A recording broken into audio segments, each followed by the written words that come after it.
আগামীকাল 25শে বৈশাখ, রবি ঠাকুরের জন্মদিন। রবীন্দ্রনাথ ঠাকুর আসলে এক মহাকাব্য। তার জীবনযাপনের মধ্যে দিয়েও তিনি যে কত কিছু শিখিয়ে গেছেন। রানী চন্দ, তিনি খুব কাছ থেকে দেখেছেন রবীন্দ্রনাথকে, আর তাঁর দেখা সেই রবীন্দ্রনাথকেই তিনি আমাদের দেখিয়েছেন তার গুরুদেব বইতে। আমি কমলিকা, আমার গল্পের রংমশাল চ্যানেলে আমি আপনাদের শোনাই নানা স্বাদের নানান রকম গল্প। আজ আমি আপনাদের এই গুরুদেব বইটির কিছু কিছু অংশ শোনাব। অসাধারণ একটি মানুষের রোজকার জীবনচর্যার টুকরো টুকরো দৃশ্য তুলে ধরতে চেষ্টা করব আপনাদের জন্যে।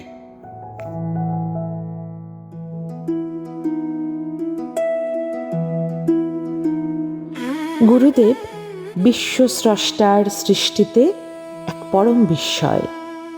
তার কথা কি আমি ধরতে পারি না বলতে পারি? আমি সেদিক দিয়েই যাব না, সে কথা বলবেন জ্ঞানী গুণীরা।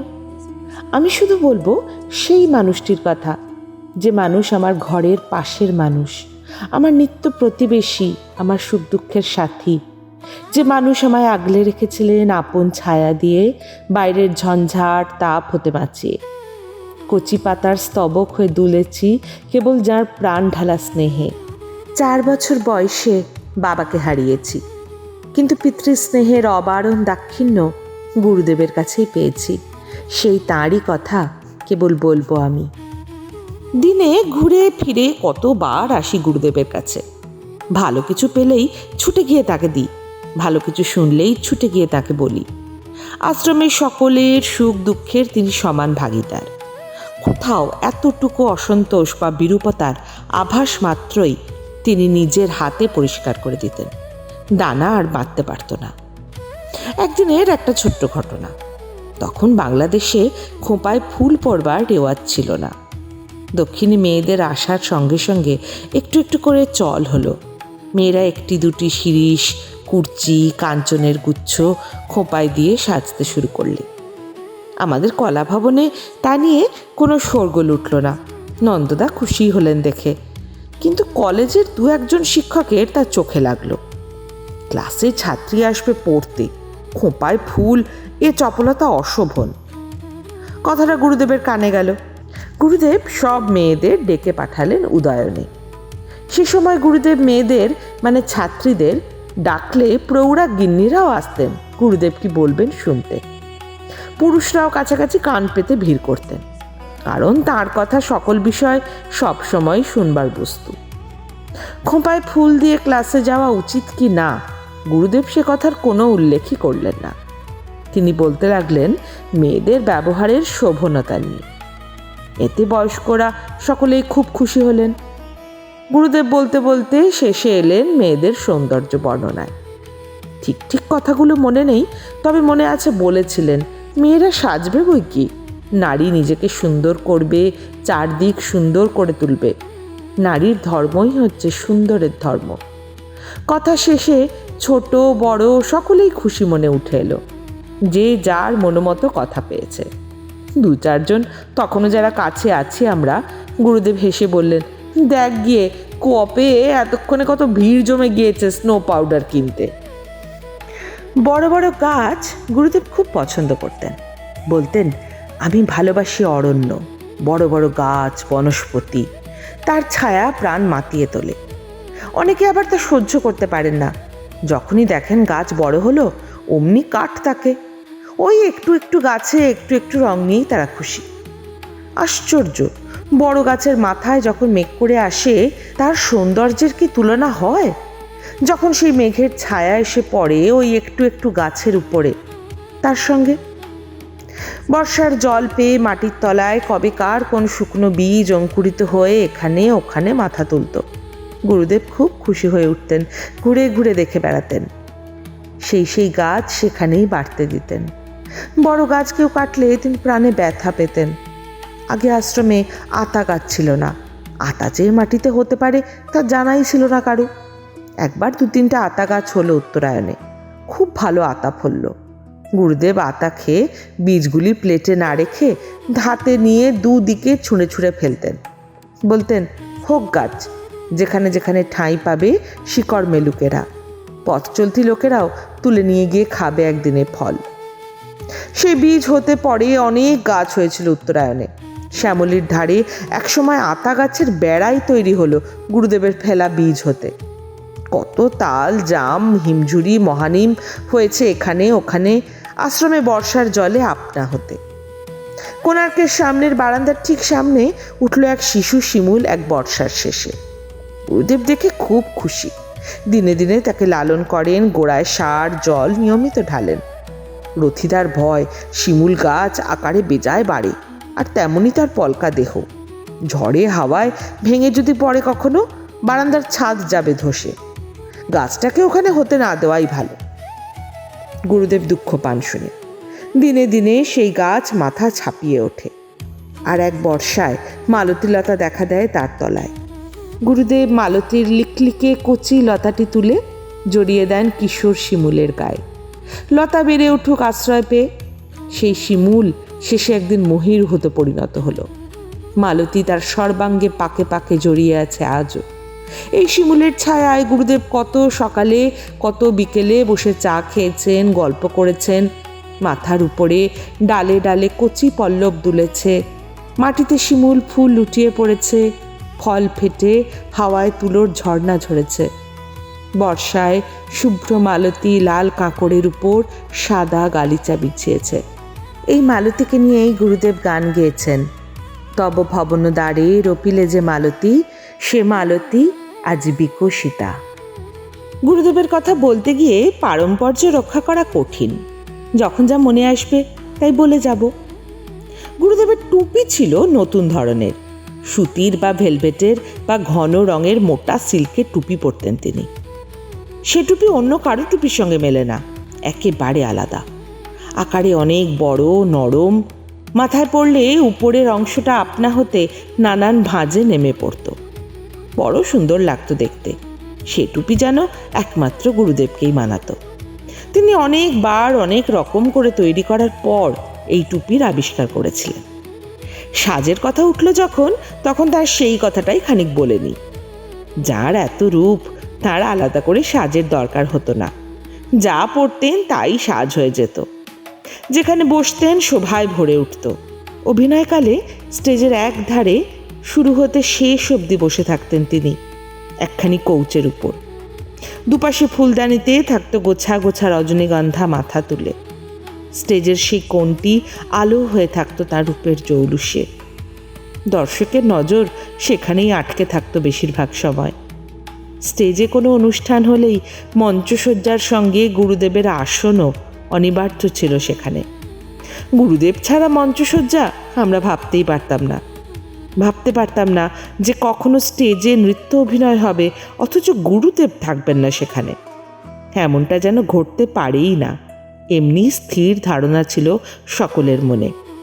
কি স্টেজে, কি সভায়, আসরে, উৎসবে, মন্দিরে গুরুদেবকে চোখের সামনে দেখার এমন একটা অভ্যেস হয়ে গিয়েছিল আমাদের, যে যখন ছাতিম তলায় গুরুদেবের শ্রাদ্ধ বাসর সাজানো হলো, শত শত শ্বেতপদ্মে ঢাকা হলো বেদি, মন সারাক্ষণ ছটফট করতে লাগলো।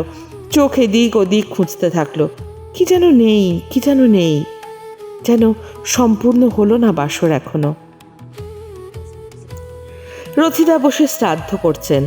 মন অস্বস্তিতে ভরে উঠল। গুরুদেব কোথায়? তিনি এই বেদিতে বসলে তবে তো এই বেদি মানায়, বেদির রূপ পূর্ণ হয়। গুরুদেব মন্দিরে বা উৎসব অনুষ্ঠানে গড়দের ধুতি পাঞ্জাবি পরতেন।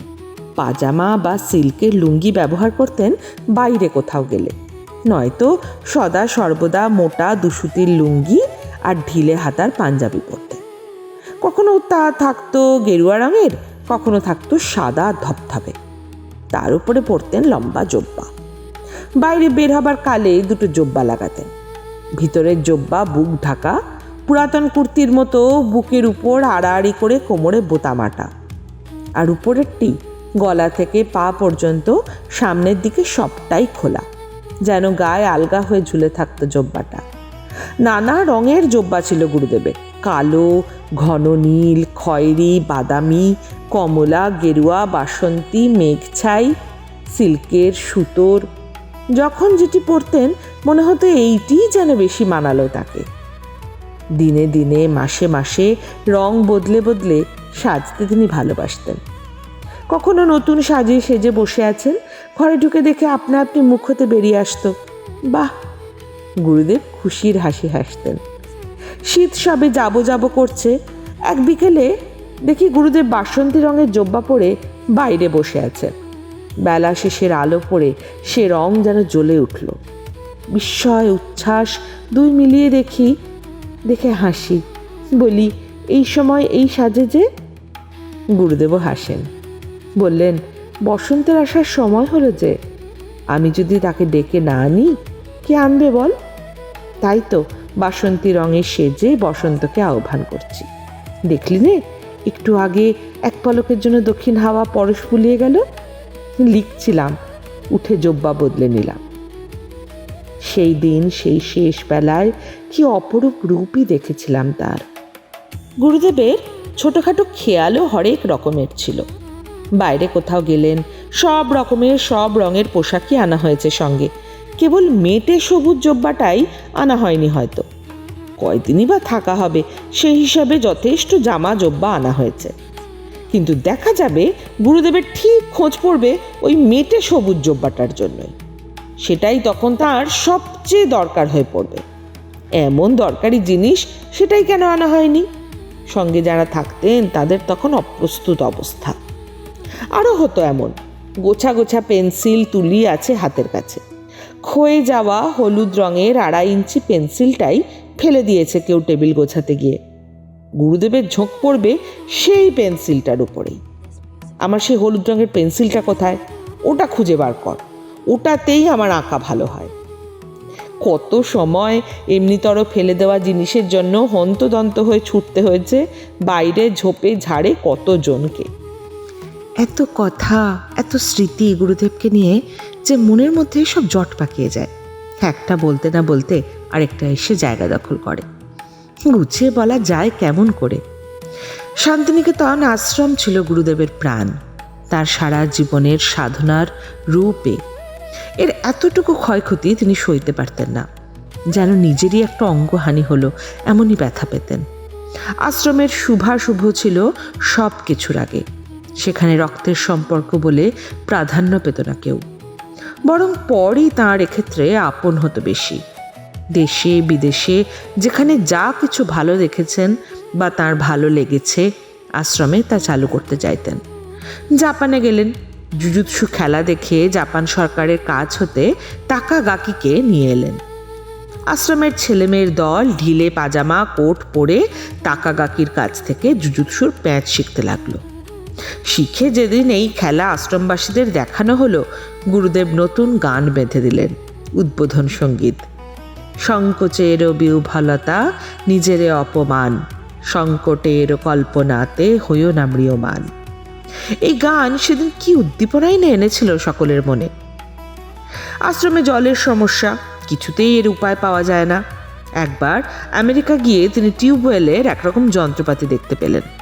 তখনই বহু টাকা ব্যয় করে গুরুদেব তা আশ্রমে আনালেন, কিন্তু বিদেশি কোনো কোম্পানি তা চালু করতে পারল না।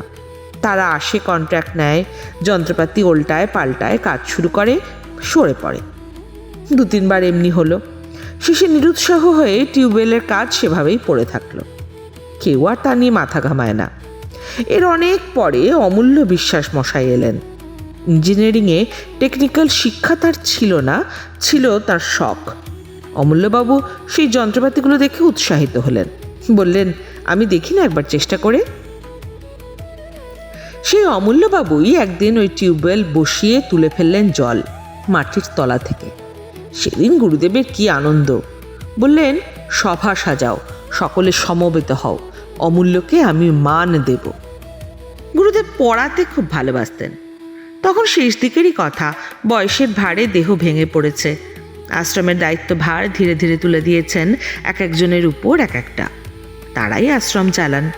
সে সময় একদিন এক ভদ্রলোক আর তাঁর স্ত্রী এলেন আশ্রমে। এদের ছোট ছেলে পাঠভবনে পড়ছিল। এবার তাকে নিয়ে যাবেন এরা, কলকাতায় রেখে পড়াবেন। গত পরীক্ষায় নাকি সে ফল ভালো করেনি। ভদ্রমহিলা গুরুদেবকে বললেন, আশ্রমের তো সবই ভালো, তবে গুরুদেব ছেলেদের পড়াশোনাটা কিন্তু তত ভালো হয় না এখানে। গুরুদেব চুপ করে রইলেন। বোঝা গেল খুবই আঘাত পেলেন। তারা চলে যেতে সেই দিনই বিকেলে গুরুদেব শিক্ষকদের ডেকে পাঠালেন। ছেলেদের পড়ায় মন নেই বা মাথা নেই বা তারা ক্লাসে দুষ্টুমি করে ইত্যাদি কথা গুরুদেব মানতেন না মোটেই। বলতেন ছাত্রদের দোষ একেবারেই নেই, দোষ শিক্ষকদের। শিক্ষকরা ক্লাসে এমনভাবে ছাত্রদের পড়াবেন যে পড়ার বিষয়বস্তুটা তাদের মনে আপনা থেকে ঢুকে যাবে। পাঠ্য বিষয়কে একটা আকর্ষণীয় বস্তু করে তুলবেন শিক্ষক ছাত্রের কাছে। গুরুদেব বললেন, কি করে পড়াতে হয় তোমরাই জানো না। কাল পাঠভবনের যে কোনো একটা ক্লাসের ব্যবস্থা করো, আমি নিজে নেব সে ক্লাস, তোমরা দেখবে। কদিন হতেই গুরুদেবের দেহ বড় ক্লান্ত। আশ্রমের ভিতরে যাওয়া আসা হোক না তা মোটরে, তবু ওঠা নামার একটা কষ্ট আছে। তাই উদয়নের দক্ষিণের বারান্দায় পরদিন ছাত্রছাত্রী ও শিক্ষক সমেত একটি ক্লাস বসল। আমিও সেদিন ছিলাম সেখানে। জাপানি ঘরের জানালার ধারে গুরুদেব যে চেয়ারখানিতে বসেছিলেন তার ধারে বসে। বাংলা ক্লাস, বই খুলে বসেছে শিক্ষার্থীরা বারান্দা জুড়ে গুরুদেবকে ঘিরে। কোন বই, কি কাহিনী তা মনে রাখিনি। মনে আছে গুরুদেব একটি ছেলেকে পড়তে বললেন। সে উঠে দাঁড়িয়ে বই হাতে একটি প্যারাগ্রাফ পড়ল। গুরুদেব বললেন, আচ্ছা তুমি বসো। পরের ছেলেটিকে বললেন, তুমি পড়ো, বইয়ের যে জায়গাটা ও পড়লো সেইটাই আবার পড়ো। সে পড়ল। তাকে বসিয়ে আরেকটি ছেলেকে দিয়ে সেই একই জায়গা পড়ালেন। এমনি করে পরপর 5-6টি ছেলেকে দিয়ে ওই একটি প্যারাগ্রাফই পড়ালেন। বারে বারে জোরে জোরে পড়ার দরুন যারা পড়ল না, কানে শুনল, তাদেরও কথাগুলি মনে গাঁথা হয়ে রইল। সেদিনের সেই কলাইনের লেখার মধ্যে একটা কথা ছিল, স্তম্ভিত। গুরুদেব সেই কথাটিকে ধরলেন। স্তম্ভিত কথাটা কি, কোত্থেকে এলো, এর মানে কি? মনে আছে সেদিন গুরুদেব সেই দক্ষিণের বারান্দার স্তম্ভ হতে গাছ, পাহাড়, নদী, হাওয়া ধরে ধরে একেবারে স্তম্ভিত মেঘে নিয়ে গিয়ে ঠেকলেন। সেদিনের সেই ক্লাসে ছোট বড় যারা ছিল স্তম্ভিত, তাদের মনে স্তম্ভের মতোই অটল হয়ে রইল। গুরুদেবকে হাতে খেতে দেখিনি কখনো, কাঁটা চামচে খেতেন। অত্যন্ত মিতাহারী ছিলেন। সব মিলিয়ে 2-3 চামচ পরিমাণ খাবার খেতেন। তাই বলে তাকে কম করে খাবার দেওয়া চলতো না, অসন্তুষ্ট হতেন। থালায় বাটিতে নানা রকমের খাবার সাজিয়ে সামনে ধরা হতো। তিনি বাটিগুলির ঢাকা খুলে খুলে আগে দেখতেন কি কি আছে।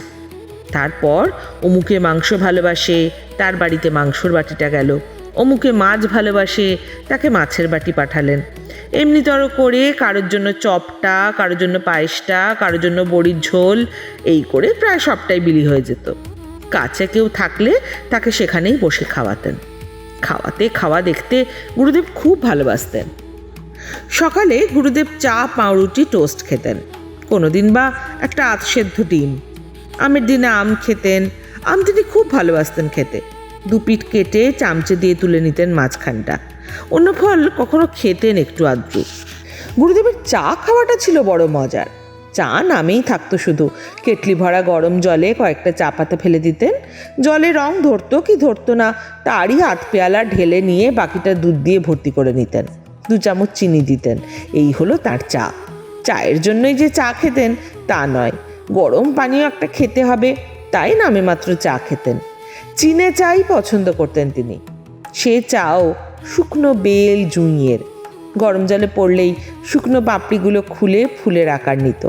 আমরা দেখে চিনতাম এটা জুঁই, এটা বেলি। কখনো থাকতো শুধুই চন্দ্রমল্লিকা, খুদে খুদে আকারের। শুকনো ফুল, গুরুদেব বোধহয় এই ফুলকেই বলতেন সেঁজুতি। বেলা 9টা নাগাদ খেতেন 1 পেয়ালা স্যানিটোজেন কিংবা হরলিক্স কিংবা ওই জাতীয় কিছু পানীয় বস্তু। বেলা 10টা সাড়ে 10টায় স্নানের ঘরে যেতেন। 11টা সাড়ে 11টার মধ্যে দুপুরের খাবার খেয়ে নিতেন। দুপুরে দিশি ধরনের রান্না হতো। শ্বেতপাথরের থালা বাটিতে খাবার সাজিয়ে আনা হতো। খাবার শেষে এবেলা একটু দই রোজই খেতেন। বিকেলে চা, সঙ্গে নোনতা মিষ্টি যা থাকতো একটু হয়তো বা মুখে দিতেন। কখনো কখনো কিছুই খেতেন না চা ছাড়া। রাত্রে রান্না বিলিতি মতে হতো, স্যুপ, মাছ বা মাংস, পুডিং, এইরকম। কি জানি কি ছিল গুরুদেবের মধ্যে। তার কাছে গেলেই যেন তখনকার মতো একটা পূর্ণতা আসতো প্রাণে। মানুষের মনের দ্বিধা, দ্বন্দ্ব, সংশয়, বেদনার মতো কোনো অন্ত নেই। ওটা নিয়ে তোলপাড় হচ্ছে, হাবুডুবু খাচ্ছি। গুরুদেবের কাছে গিয়ে প্রণাম করে পায়ের কাছে বসেছি। গুরুদেব হয়তো মাথাটা ধরে সস্নেহে নাড়া দিলেন। বহুবার বহুক্ষণে দেখেছি অমনি নরম হয়ে এসেছে ভিতরটা। বসে থাকতাম, 2-4টে সাধারণ কথাবার্তা বলতেন। আসবার সময় হাসি মুখে চলে আসতাম। কেন যে গিয়েছিলাম, কি কথা যে বলতে চেয়েছিলাম, মনে কিছুই থাকতো না আর। না বলা কওয়ার মধ্যেই একটা স্থির প্রশান্তি এসে যেত। তার কথাই ছিল মন্ত্র। একদিনের একটা ছোট্ট ঘটনা। তখন আমি শ্রী ভবনে থাকি, কলা ভবনের ছাত্রী। এক দুপুরে কি জানি কি এক অজ্ঞাত বেদনায় অন্তর টলমল হয়ে উঠল। বৈশাখের তপ্ত দুপুর, সে গনগনে রোদ্দুরে গুরুদেবের কাছে ছুটে এলাম। গুরুদেব তখন থাকতেন উদয়নের নিচের ঘরে। সেই ঘরে টেবিলের উপর ঝুঁকে বসে লিখছিলেন। আমি গিয়ে প্রণাম করতেই তিনি বললেন, এই একটু আগে একখানা ছবি এঁকেছি, দেখ। বলে টেবিলের দেরাজ টেনে একখানি ছবি বের করলেন। ছোট্ট ছবিখানি, নীল, সবুজ, সাদা রং মিলে মিশে কয়েকটা ঢেউ, যেন তুফান উঠেছে সাগর জলে, উত্তাল তরঙ্গ। গুরুদেব ছবিখানি দেখিয়ে বললেন, মানুষের বেলায়ও এমনি, কেবলই তরঙ্গ। তরঙ্গ আছে বলেই সে বেঁচে আছে। এই তরঙ্গ যেদিন থামবে, সেদিন জীবনেরও শেষ হবে। সে হবে তখন মৃত। মনে মনে চমকে উঠেছিলাম সেদিন তার কথা শুনে। ভাবলাম, গুরুদেব কি করে জানলেন আমার ঠিক সেই সময়ের মনের অবস্থা? সেদিন হতে প্রতিটি তরঙ্গে তার এই দিনের কথাগুলি স্মরণ করি।